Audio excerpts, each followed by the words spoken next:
Hello and welcome to Serpent Temple. I am joined here with an honourable member of 1349. Please do introduce yourself. I am Seidemann. I play the bass in 1349. Hello. We're going to do a Psycard reading with you today.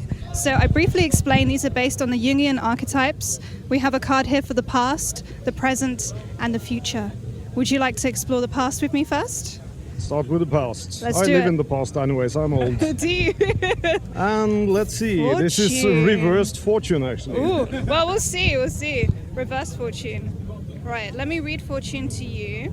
Yes. So fortune, a seeker, lantern in hand, is shown ascending a winding staircase leading up to a garret where a treasure chest is waiting. The card signifies the quest ending in fulfillment. It stands for success achieved by good luck, persistence, and an increase in wealth. So if we want to take this literally, then meaning since it's reversed and I've had very poor fortune in the past, now I'm going to get rich and famous. That's great. Yeah, exactly. I've been waiting for this, the last 25 years with 1349. Now rock stardom is at hand. It's good to know. Hell yeah. I mean, to us, you've played Hellfest a few times, right? Yeah, we were actually going through that in the shuttle on our way here. That I think 2007 was the first time.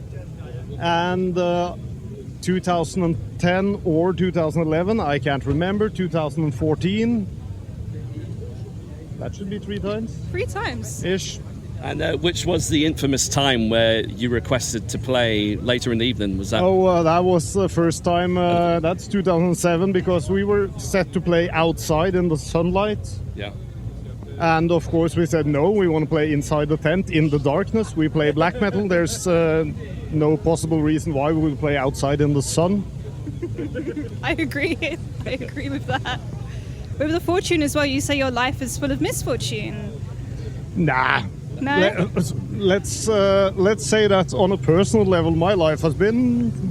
I'm pretty happy where I am. Good. And I mean, musically for 1349, we've been able to do more or less whatever the fuck we wanted to musically. And can I say fuck on this thing? You by can the say way? whatever you want. Okay, thanks.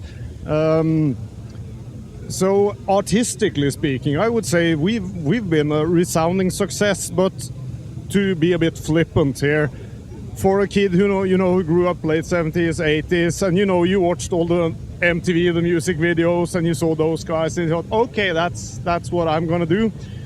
The Mötley Crüe videos, they never kind of came true for me. Oh, I'm Right? so sorry. The rock stardom, that didn't happen that way. I mean, hey, I get to play Hellfest. I'm not complaining. Yeah. But I'm just saying that something happened along the way that didn't turn into exactly that. Was there a particular artist that first got you into that mindset? No, actually, my father told me this at some point that I was probably 6, and for some reason Motorhead was on TV. Oh, nice. And I had been standing up and pointing at the screen like, I want to be like him. That's amazing. Yeah, that means a legend. My father then turned the TV off and like... But yeah. Oh, that's amazing. Do you want to see the present? Let's see the present. The greatest gift of all. Union. Union. Oh, that's good. Well, if you're in a band, that's definitely a union. I'll read this one to you. It's number 40. A cup stands at the confluence of 2 streams. This card stands for a coming together, a wedding or an alliance. The cup is a symbol of celebration and relationships. It is a strong card with promise of joy and the prospect of a great river deriving from the union. It can also stand for the merging of 2 up to now separate parts of the personality. I see. This is also interesting. I mean, interpretation is always, of course, hard. On a band level, it's easy to do interpretations on a personal level. For the band, I'm always wondering where... Because 1349, since this is a 1349 interview, I feel I need to talk about 1349 to a certain degree. You can talk about you too. I mean, I can bullshit about myself forever, but I want to talk about 1349 because that's the reason why I'm here. And 1349 has been a band for 25 years. I might have said this earlier, but I'm going to say it again, 25 years. And 1349 is, I guess, to a degree like this union, because we're 4 very different people with very different mindsets, backgrounds, interests, and so on and so forth. But we are united by music. I mean, as some people might already know, 1349 happened because we were tired of where black metal was going at the time. And instead of whining on the internet, we made a band and did music ourselves. And the 1349 band spirit is kind of greater than the sum of its parts, because we've been more or less the same four guys now for most of those years, and however much time we spend apart or wherever, whenever we get together, there's this 1349 thing happening.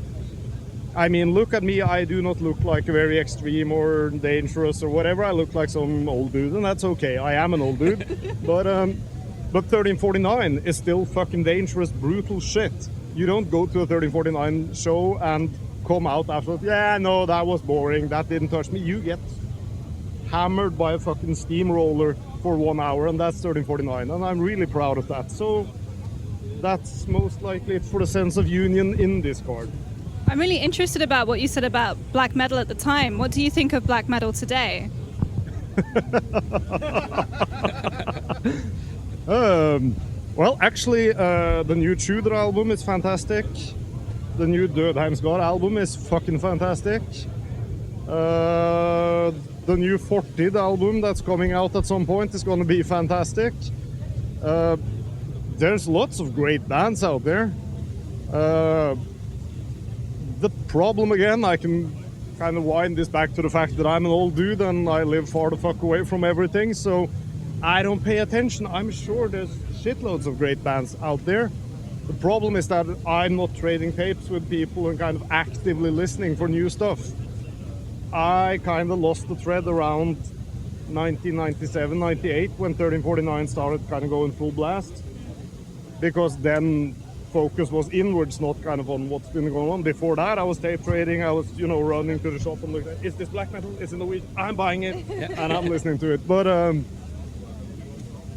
lately, I haven't been paying attention to the scene as such, what goes on. But I'm sure there is great bands. It's just that I have a hell of a hard time finding, because, it's kind of counterintuitively, it's harder to find new stuff now than it was when I was a kid, and I can't explain why, because I mean, you can go on the internet and just type whatever, and I mean, I can find all the good old shit I wanted to find back in 90s, 80s, all the stuff that was fucking hard to find and I had to mail order from South America. I can go to Spotify and okay, here it is. But new stuff now, it's hard, but I'm sure there is good new black metal out there, and probably, but I don't pay attention. That's fair enough. I mean, there's so much music, sometimes it's difficult, there's too much choice. I'm curious, this is a very obscure question. Did you know a band called Lost Abbey? A Russian black metal band. They have like one demo tape, and it's fucking insane. It's like I'm obsessed with this band. I need to find them. I want to release their music. Only Russian. Well, now I don't think about Russian bands. I think it came out in like 2001. Okay, that was after I stopped listening. No, a few years too late. They're new band for me. They're too new. Sorry. It's all good. We'll find them one day. Yeah. I have to say, for me, I think you really hit the nail on the head. I think when I listened to 1349 for the first time, I was like, wow, it's so refreshing to listen to a black metal band that's actually really heavy and it's a real kind of throat punch. And I just want to say big congratulations to the 2019 album. Just the Infernal Pathways, absolutely fantastic album. Yeah, thanks. It was how to say this. It was the one we really got right. I mean, I'm happy with all our albums. A lot of people love Hellfire. Of course, can I say that? I feel super old again. It's a classic. Yeah. I mean, I love Liberation. That was our first, and that was such a statement, and everybody hates the guitar sound for some reason. But that was such a statement, and after that we kind of kept on doing albums and trying to top. You can't make a shit album. You have to top. Every album you have to do has to be better than the previous, otherwise what's the point? And sometimes, particularly after Hellfire, it was a bit harder, to top. But I feel with Infernal Pathway, we kind of really nailed it. We had, you know, again, we're grown-ups now, so some of the speed had to be sacrificed, but songwriting is a bit more mature. We have a lot of the good old thrash influences in there again, that kind of come and go through the albums. So all in all, it's good. Had a lot more groove in the album, like even the drum patterns and stuff. It just had a lot more swing to it, which I really enjoyed. And some person said if it doesn't swing, it don't mean a thing, and that's actually correct. It has to groove. That's the thing. I mean, I'm a bass player. I should say these things to people. It has to groove. I agree. You guys have a really good working relationship, I understand, with Tom Warrior of Celtic Frosts. Yeah, Tom is a fantastic dude. I mean, Tom is a legend. Yes. It's no kind of other way to say that Tom is a fucking legend, but he's such a nice dude. Humble, down to earth, easy to work with, very polite, but he's Tom G fucking Warrior. I mean, he's a legend. It's really cool. I bet it was amazing to work with him. Yeah, no, we've worked with him on Revelations of the Black Flame and on Demo Noir, and of course we have toured with. Actually, Celtic Frost took us to the US back in 2006. I mean, yeah, that was. I mean, for a young Norwegian band, that okay, you get to tour the US and you get to tour the US with Celtic Frost. I mean, where do you go from there? You peak, yeah. That's incredible. I hope you guys get to work again in future. Oh yeah, I hope so too. And of course, when we're talking about people we've been working with, album-wise, I have to give credit where it's due to our engineer Jarrett Pritchard, who's been doing live sound for us since 2008 in the US, and he has done engineered the last couple of albums. He has done a lot of very amazing stuff with our sound and with us as kind of musicians, because he is a musician himself. He knows how it's, you know, American death metal guys. They know how to play. They kind of technically they have their shit together. They're not like, you know, us Norwegians who just, you know, want to play fast and we go for it and we hope it kind of sticks all the way to the end. They know their shit. So he can kind of grab an instrument from us and say, fucking Norwegians, just because you burn churches you think you can get away with anything. Play it right, goddammit. And then, you know, we do. So it's good to have a team around you that can help you kind of realize your vision, because black metal is very pretentious to say this, but I'm gonna say it anyways. It's art, and art takes time and it takes effort, and it very often takes some help. Amazing. Because artists are artists, and we are interesting people. You touched a little bit about like the stage show and stuff, so can we expect a fair amount of pyro as usual tonight? Or? I hope so. I mean, I think the words hellfire have been stated previously, so let's hope for that. Do you want to see what's in your future? Yes. The sun. The sun sets on my future. Let me read this to you. Well, Okay. but I mean, this one is easy. I mean, right is now we're easy. in France. It's very hot. very hot, and Yeah. then I go fly north to Norway tomorrow, where it's coldish. So, but yeah, I mean, read the archetype, please. I can read it for you. The sun stands high over the harvest field with wheat sheaves, ripe corn, and cornflowers. Children skip around a maypole in celebration of fertility of the land. The sun stands for power, energy, and creative forces behind the universe. A male sign. It symbolizes confidence and success and a benign influence on all around it. It represents the conscious power of the intellect. Conscious power of the intellect. How does that make you feel?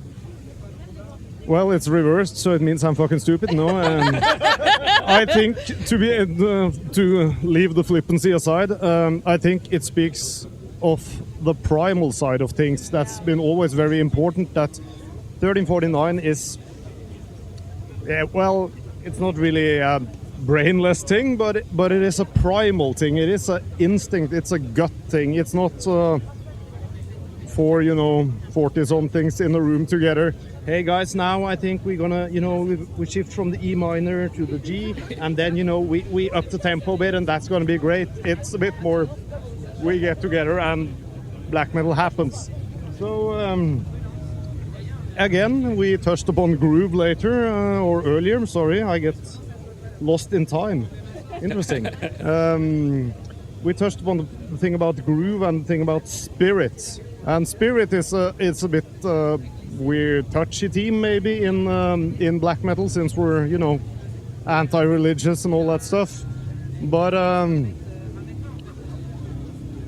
we believe that in 1349 there is a band spirit as such, that there's this sum of us that makes 1349, that we have to, with the whole corpse paint thing and everything, where you spend a lot of time burying this thing, so you can emerge on stage and be a kind of refined version of this primal feeling that is kind of in the music and in the aggression and the black metal and everything. And weird detour from the sun here, but I think that's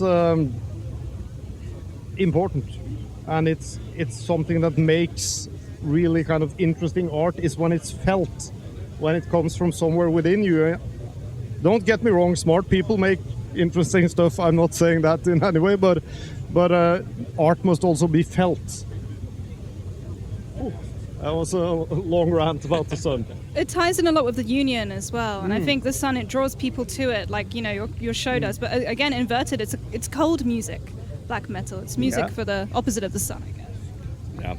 Yeah, and I think that's what I've always liked about 1349 as well. I felt like all the symbolism around the fire and stuff, it really kind of inverted the whole black metal thing and kind of just turned it on its head. Yeah, no, we were. Norway, interestingly enough, was the only country in the world alongside Iran that had a priest as a prime minister in the 90s. So being anti-Christian was, of course, very important to us. But none of us were really, bothered much about the Christianity shit.